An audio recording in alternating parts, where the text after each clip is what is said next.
So, positive science, trick, tool, technique, mindset, hack, whatever you want to call it. We're still talking about emotional intelligence, EQ, an element today. I think we're now on the 8th element in the interpersonal realm, which is interpersonal relationships. Yesterday we covered empathy. Tomorrow we're going to cover the 3rd element of the interpersonal realm. So, what is interpersonal relationships as a skill, as an ability, as a tendency inside emotional intelligence? Well, it is your ability and your tendency to give trust and compassion to someone else, but also your ability and tendency to be able to receive it.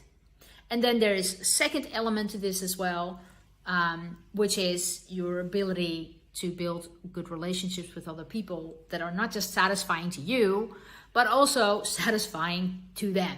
And that can be relationships of any kind.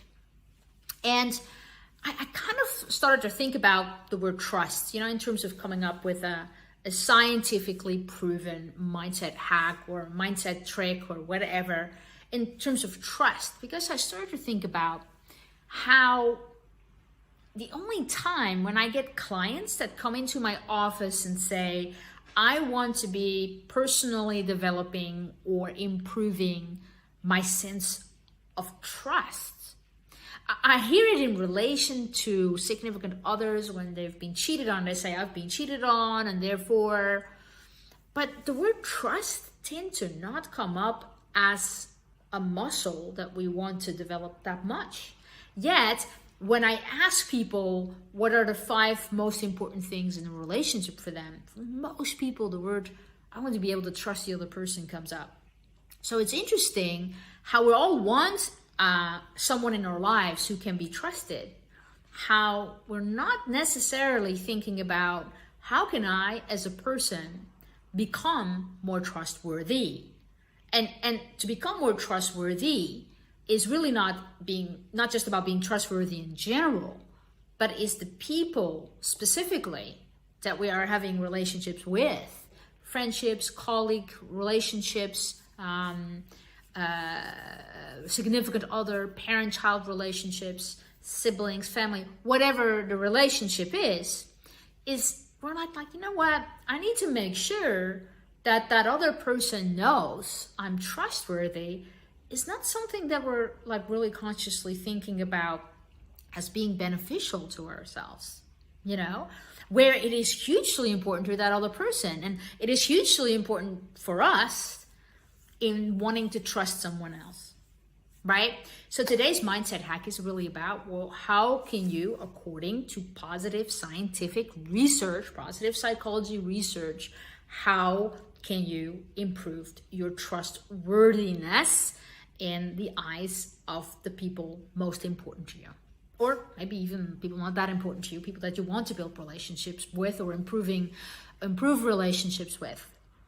And I tapped into the world of Dr. Gottman, and he is a relationship expert in the world of positive psychology, world renowned. And he talks about trust among many other things.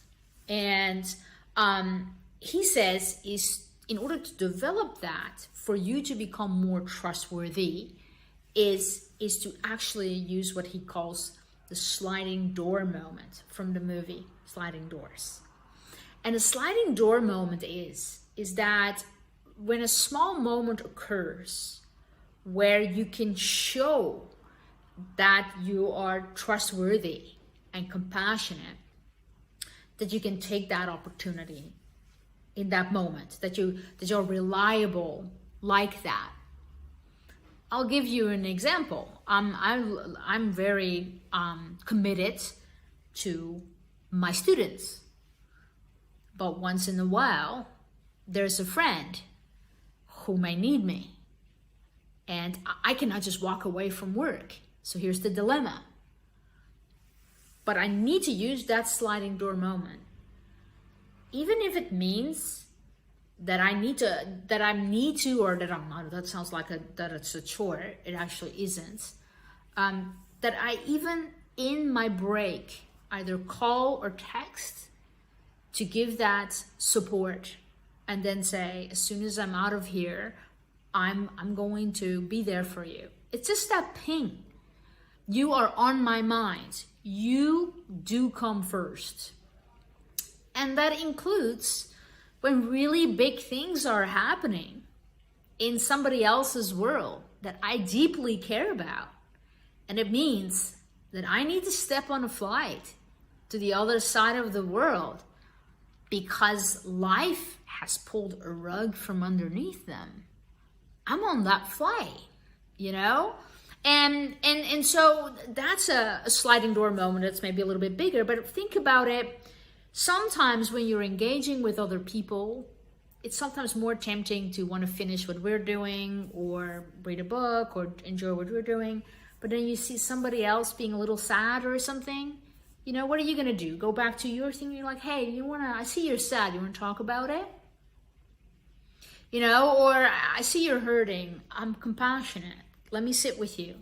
Let me stay a little bit longer. You know, whatever it is that you can do, use those tiny little moments. You know, when someone could use compassion, when someone could use a shoulder, when someone could use sort of someone who is reliable and puts themselves first, how can you show up in the small moments and do that? Okay, that's the mindset hack for today. And if you haven't checked it out already, I'm giving part of my life's work away, the first day of it. So if you want to have one full day of free NLP training, positive psychology training, mixed with emotional intelligence as well. If you want to get one day free of training online, just hit me up in whatever links you can find on Instagram and Facebook. For Facebook, I'll put it underneath this post. Instagram, just go to my link in my bio.